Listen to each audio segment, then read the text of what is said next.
Online में आपका स्वागत है। पूरा का पूरा सी का काम करता है, ये पूरा को पढ़ा रहा हूँ तो इसे मल्टीप्लाई मार देना, जबकि महाराज बोर्ड के बच्चे को एक एक्स्ट्रा लेवल के ऊपर में लेके चले जाऊंगा।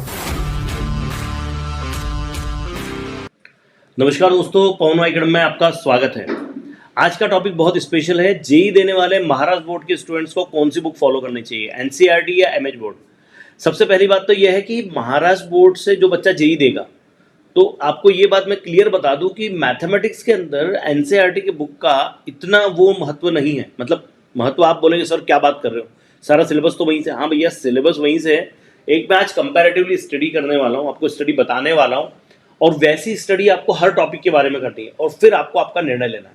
लेकिन आज का वीडियो शुरू करने से पहले आपसे रिक्वेस्ट करना चाहूँगा कि अगर अभी तक आपने हमारे चैनल को सब्सक्राइब नहीं किया है तो भैया जल्दी सब्सक्राइब कर लो, ठीक है। वीडियो को लाइक कर लो, अपने दोस्तों से शेयर कर लो, और ये जो चीज़ें मैं आपको बता रहा हूँ इसको ध्यान से देखो। मतलब आपको 1 मिनट के अंदर आइडिया आ जाएगा कि यार क्या चीज़ है। मतलब एक तो साइड बाय साइड मैं आपको यहाँ पर बताने वाला हूँ कि किस तरह का मैं कंपैरेटिवली स्टडी कर रहा हूँ और वो कैसे मतलब ये होने वाला है। तो आइए पहुँचते हैं स्क्रीन पर। दोस्तों आप यहाँ मेरे साइड में देख सकते हैं, दोनों मैंने बुक खोल के रखी है। जो इस साइड जो बुक है ये हमारा एनसीईआरटी का बुक है, और एक साइड जो बुक है ये हमारा महाराज बोर्ड का बुक है। और इन दोनों बुक के अंदर मैं कंपैरेटिवली स्टडी आपको बताने वाला हूँ। सबसे पहली बात तो ट्रिग्नोमेट्रिक फंक्शन, ये जो टॉपिक है, ये टॉपिक जो 11th की एनसीईआरटी बुक है उसमें यहाँ शुरू होता है। और अगर हम ट्रिग्नोमेट्रिक फंक्शन टॉपिक इसके बारे में बात करते हैं, महाराज बोर्ड के बारे में बात करते हैं, तो महाराज बोर्ड में पहला टॉपिक है एंगल एंड इट्स मेजरमेंट, दूसरा टॉपिक है ट्रिग्नोमेट्री, दूसरा टॉपिक ट्रिग्नोमेट्री 1 है, तीसरा ट्रिग्नोमेट्री 2 है, और चौथा टॉपिक जो है वो 12th में है, and that is trigonometric function. तो ये 4 टॉपिक दिए हैं महाराज बोर्ड की बुक्स में। 3 टॉपिक जो है वो 11th की बुक में है, चौथा टॉपिक जो है वो 12th की बुक में। यहाँ क्या है, यहाँ चारों टॉपिक का एक ही जगह दे के रखा है। और आप यहाँ देखेंगे कि यहाँ स्टार्टिंग में डायरेक्टेड एंगल दे के रखा है, जैसे यहाँ पर डायरेक्टेड एंगल का डेफिनेशन दे के रखा है। फिर उसके बाद में डिग्री मेजरमेंट डायरेक्ट दे के रखा है। अब आप इसमें देखेंगे तो यह डायरेक्टेड एंगल दिया है, उसके बाद में टाइप्स ऑफ एंगल्स दिया है, उसके बाद में आपको अलग अलग टाइप के स्ट्रेट एंगल क्या होगा, क्वाड्रेंटल एंगल क्या होगा, वो दिया है। और आगे आप जब आते हो तो यहाँ को टर्मिनल एंगल दिया है, यहाँ पर डिग्री मेजर दिया है डायरेक्ट, ठीक है। और उसके बाद दिया होगा को टर्मिनल एंगल और रेडियन मेजर दिया है। लेकिन इससे यहाँ पर आकर मेजर्स ऑफ एंगल दिया है, जिसके अंदर की आप देख सकते हो मेरे पीछे, जो कि पहला सिस्टम है डिग्री सिस्टम, सेक्साडेसिमल सिस्टम जिसको बोलते हैं, और दूसरा जो है वो सर्कुलर सिस्टम या रेडियन सिस्टम जिसको बोलते हैं। तो यहाँ इस तरह से देके रखा है। और अगर आप पूरा आगे जाते हो तो यहाँ पर फिर जो है लेंथ ऑफ आर्क और एरिया ऑफ सेक्टर्स, ये सब चीज़ें इस पहले टॉपिक में देके रखी है। और दूसरा टॉपिक जो है, दूसरा वाला टॉपिक जो कि हमारा क्या कहते हैं महाराज बोर्ड का ट्रिग्नोमेट्री 1 है, वहाँ अगर आप देखते हो तो ये पूरा का पूरा 10th का ट्रिग्नोमेट्री, लेकिन इसके अंदर सिर्फ और सिर्फ एक रोटेशन और यूनिट सर्कल वाला पार्ट एक्स्ट्रा जोड़ के रखा है, जिसको हम अच्छे से यहाँ पर समझ सकते हैं कि किस क्वाड्रेंट के अंदर साइन कॉस 10 के प्लस होंगे माइनस होंगे, है ना। जैसे ऑल स्टूडेंट एक कॉफ़ी हम सीखते हैं। और रेंज दे के रखिए। मतलब ये थोड़ा सा एडवांस है, लेकिन हाँ क्वेश्चंस अगर आप एक्सरसाइज के देखते हैं तो शुरू के क्वेश्चंस, ये पहली एक्सरसाइज जो है जिसमें आप साइन और एंगल के हिसाब से, मतलब एंगल के हिसाब से आप साइन डिसाइड कर लोगे, क्वाड्रेंट आपको पता चल जाएगा, और फिर आप इन क्वेश्चंस को सॉल्व कर पाओगे। तो देखिए तो 5वें क्वेश्चन से सेम बिल्कुल पूरा ये हमारा 10th का ही है। सिर्फ ये एक 9th क्वेश्चन ऐसा है जो कि आपको क्वाड्रेंट डिसाइड करके करना है। और फिर आगे आते हैं हम यहाँ पर, जो कि अगला पार्ट आता है हमारा मैथ्स ट्रिग्नोमेट्री 2 का। तो ट्रिग्नोमेट्री 2 पे मैं आपको लेके जा रहा हूँ। ट्रिग्नोमेट्री 2 में भी आप देखेंगे कि स्टार्टिंग कैसे हुई है। कंपाउंड एंगल पहले बताया है, देखिए कंपाउंड एंगल अलग से बताया है, और कंपाउंड एंगल के सारे फार्मूले बताए हैं। और कंपाउंड एंगल के ऊपर जो है पहली एक्सरसाइज बनती है 3.1, ये पूरा का पूरा कंपाउंड एंगल के ऊपर है। फिर उसके बाद में हम आगे आते हैं तो अलाइड एंगल के ऊपर पूरा अलाइड एंगल को डिफाइन करके रखा है, टेबल है, बाकी सारी चीज़ें। और यहाँ पर भी स्पेशल एक एक्सरसाइज अलाइड एंगल पे देके रखी है। उसके आगे हम आते हैं तो डबल एंगल और ट्रिपल एंगल की यहाँ पर बात देके रखी है। डबल एंगल ट्रिपल एंगल्स के ऊपर भी अलग से स्पेशल एक्सरसाइज महाराष्ट्र बोर्ड ने देके रखी है। और फिर आगे है फैक्टराइजेशन फार्मूला, और इसके ऊपर भी अलग से एक्सरसाइज देके रखी है। यहाँ पर ये खत्म होता है। और 12th के अंदर जो जनरल सॉल्यूशन है, उसके बाद में हमारा क्या कहते हैं प्रिंसिपल सॉल्यूशन है, इसके ऊपर पार्ट देके रखा है। फिर कुछ ITF का पार्ट देके रखा है। यहाँ अगर देखते हैं बच्चों, तो यहाँ पर अगर हम अब एनसीईआरटी देखें तो एनसीईआरटी में देखिए आप रिलेशन बिटवीन दे के रखा है, फिर रेडियन को डिग्री में, ये तो सब चीज़ें इधर भी दे के रखी है। लेकिन अगर हम एक्सरसाइज पे आते हैं तो पहली एक्सरसाइज में आपको जो है रेडियन में कन्वर्ट करना है, डिग्री में कन्वर्ट करना है। यहाँ पर हमको को टर्मिनल एंगल बताया नहीं है, कुछ चीज़ें बताई नहीं है। क्वेश्चन नंबर ऑफ यहाँ पर 7 ही है जबकि वहाँ पर क्वेश्चन ज़्यादा है।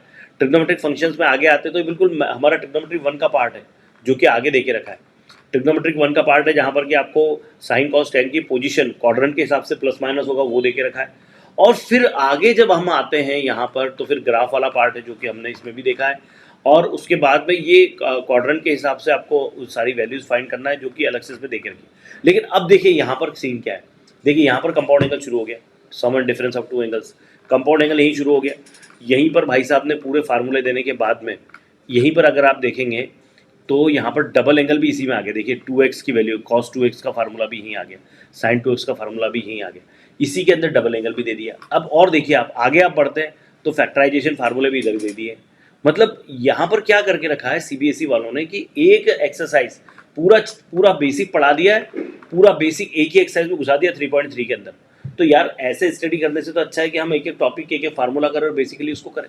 तो मुझे पर्सनली ऐसा लगता है, this is my personal opinion, ये मुझे पर्सनली ऐसा लगता है कि अगर बेसिक आप कर रहे हो, ये बेसिक आप कर रहे हो, तो मेरी पर्सनल ओपिनियन ये रहेगी कि आप जो है सबसे पहले हमारा महाराज बोर्ड की बुक कर लो।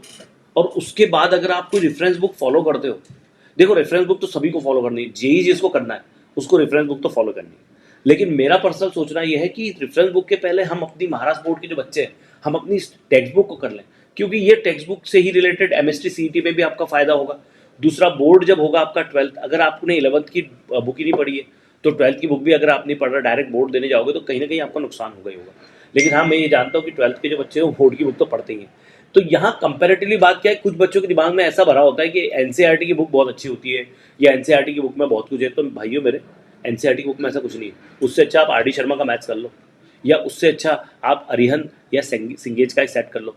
मैं आपके लिए आज एक और वीडियो शूट करने वाला हूँ, 1 से 2 दिन में आपको मिल जाएगा, जिसमें मैं आपको सारे जितने भी बुक्स हैं मेरे पास में उन सारे के ऊपर वीडियो बनाऊंगा। मैं एक्चुअली वो इसलिए शूट नहीं हो पा रहा है कि उसको मुझे 2-3 कैमरे के साथ में शूट करना पड़ेगा और वो बड़ा फुर्सत वाला काम है। तो आज फुर्सत है थोड़ी सी, तो आज काम हो जाएगा। तो दोस्तों बस यही मैं कहना चाहूँगा, ये मेरी पर्सनल ओपिनियन है कि आप अगर जेई कर रहे हो तो आप NCERT का मैथ्स के लिए स्पेशली NCERT का बुक को आपने नहीं भी उठाया और अपनी बुक कर ली तो भी बहुत अच्छी बात है, पहली बात। लेकिन सिर्फ अपनी बुक से होना नहीं है। जेई जो चीज़ ऐसी है, बड़ी चीज़ है और बड़ी चीज़ कभी भी एकदम से छोटी सी चीज़ों से नहीं होती। लेकिन हाँ, शुरुआत छोटी स्टेप से होती है। तो NCERT का बुक करने की बजाय हम स्टेट बोर्ड का बुक कर लें और स्टेट बोर्ड का जो बुक कर लिया उसके बाद में फिर आप कोई प्रॉपर बुक पकड़ लें, कोई भी एक अच्छा पब्लिशर पकड़ लें। और इसके साथ में अगर आप जेई कर रहे हैं तो the most important thing is PYQs। अगर आपने PYQs नहीं किए हैं तो आपका कुछ नहीं हो सकता। PYQs करना बहुत ज़्यादा ज़रूरी है, प्रीवियस ईयर्स क्वेश्चन, ये हर बार मैं बोलता हूँ और उसके लिए मैं कुछ करने भी वाला हूँ आपके लिए, आप चिंता मत करो। वीडियो कैसा लगा जरूर बताना, लाइक शेयर और सब्सक्राइब कर लो। फाइनल कंक्लूजन यही है कि भैया आप लोगों को करना क्या है कि हर चैप्टर को आपको कंपैरेटिवली स्टडी करना है। PDF फॉर्म में आपको गूगल के ऊपर सारी बुक्स मिल जाएगी NCERT की। दोनों चैप्टर खोल के देखो, अपनी बुक खोल के देखो, इनका चैप्टर को स्क्रॉल करके देखो, कहाँ आपको बेटर लग रहा है वो करो, ठीक है। मेरा पर्सनल ओपिनियन आपके लिए ये है, ठीक है। और भैया यही कहना चाहूँगा कि सब्सक्राइब नहीं किया तो सब्सक्राइब कर लो, शेयर भी कर लो, कमेंट जरूर करना। कमेंट करने से ताकत मिलती है, पता है तुमको। छोटे से बच्चे को जैसे कोई एनर्जी ड्रिंक पिलाया जाता है तो वो बड़ा खुश होता है, आइसक्रीम खिलाया जाता है बड़ा खुश होता है। वैसे ही हम जितने यूट्यूब पर टीचर्स हैं और यूट्यूब पर काम करने वाले लोग हैं उनको कमेंट से, शेयर से, लाइक से, सब्सक्राइब से एक मोटिवेशन मिलता है। और ये मोटिवेशन जैसे हम आपको मोटिवेट करते रहते हैं वैसे आप भी हमको मोटिवेट करते हो। तो don't forget to comment, don't forget to share, don't forget to subscribe और भैया लाइक तो कर ही देना। Okay, thanks, bye bye and take care. बहुत बहुत धन्यवाद।